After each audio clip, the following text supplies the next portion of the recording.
নবীজি বুরাকের মধ্যে উঠবেন, তখন নবীজি টেনশনের মধ্যে পড়ে গেলেন।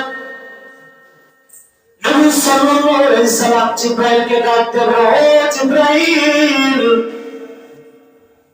জিবরাইল, আমি আল্লাহ দিদার লাভ করার জন্য, আল্লাহর সাথে সাক্ষাৎ করার জন্য, আমার জন্য বুরাক আসবো সওয়ার করার জন্য, আমি বুরাকে সওয়ার হয়ে আল্লাহর সাথে সাক্ষাৎ করবো, প্রেমের আলোচনা করবো।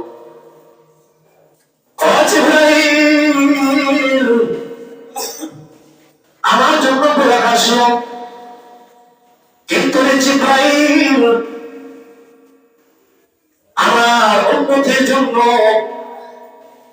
আমার উম্মতের জন্য ফজিলতের ফুল, গোল হতে তার চুল হতে চিক্ষণ 30,000 বছরের রাস্তা, আমার উম্মত তারা কিভাবে ফজিলতের ফুল পার হয়নি? আমার মত মানে না, মানে না। নবীজি বুরাকের মধ্যে পাও দিলেন না, পাও তোলেন না। তখন এই জিবরাইল ডাক দিয়ে বলে, ইয়া রাসূলুল্লাহ, ইয়া হাবিবাল্লাহ, নবী গো, কোনো টেনশন করবেন না। আল্লাহ পাক রব্বুল আলামিন, আল্লাহ সুবহানাহু ওয়া তাআলা জিবরাইলকে জানাই দিল, ও জিবরাইল, জানাই দাও আমার বন্ধুকে বলো টেনশন না করার জন্য, চিন্তা না করার জন্য। আমার বন্ধুকে বলে দাও, যে উম্মত দুনিয়ার জমিনে আল্লাহকে অনুসরণ করবে, নবীজিকে ভালোবাসবে, নবীজিকে মহব্বত করবে, আমাদের বন্দেগী করবে, প্রত্যেকটা উম্মতের জন্য একটা বুরাক থাকতে বলেন সুবহানাল্লাহ। যে প্রত্যেকটা উম্মতের জন্য একটা বুরাক থাকবে, এই বুরাক দিয়ে তারা পার হবে। আল্লাহ নবী সাল্লাল্লাহু আলাইহি ওয়াসাল্লাম বুরাকের মধ্যে পা দিলেন, সপ্তাহ হলেন। যখন আল্লাহ পাক রব্বুল আলামিন জানাই দিলেন যে প্রত্যেকটা উম্মতের জন্য বুরাক থাকবে, সেই বুরাক দিয়ে পার হয়ে তারা জান্নাতের মধ্যে চলে যাবে। তখন নবীজি সান্ত্বনা হলেন, তখন নবীজি বাইতুল মুকাদ্দাসের দিকে রওনা হয়ে গেলেন। নবীজি বাইতুল মুকাদ্দাসে যাবেন, বুরাকের মধ্যে পা রাখলেন।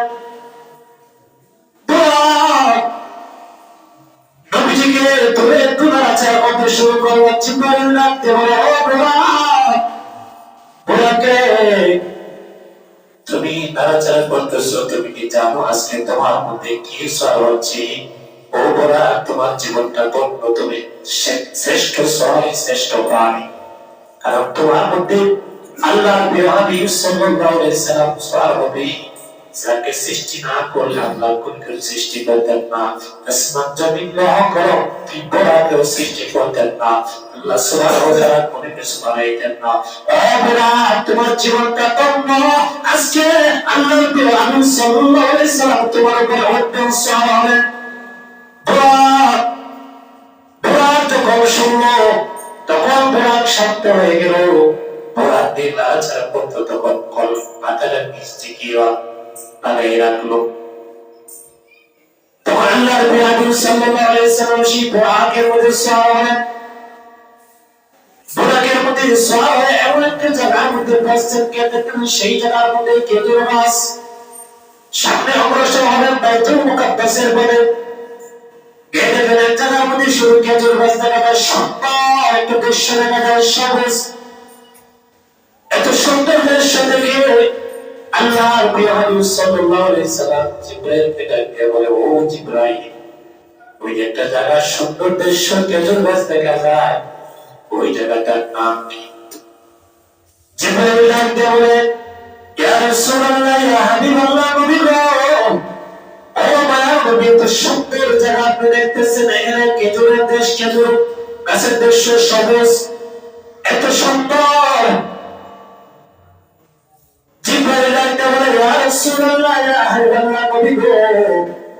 এক সময় আপনাকে মক্কার কাফেররা বেঈমানরা তাড়িয়ে দিবি, কাফেরদের অত্যাচার আপনি সহ্য করতে পারবেন না। এক সময় আপনি হিজরত করবেন, সেই জায়গাটা ত্যাগ করে এই জায়গার মধ্যে চলে যাবেন। আপনি হিজরত করে এই জায়গার মধ্যে চলে আসবেন। এই জায়গাটার নাম হলো সোনার মদিনা।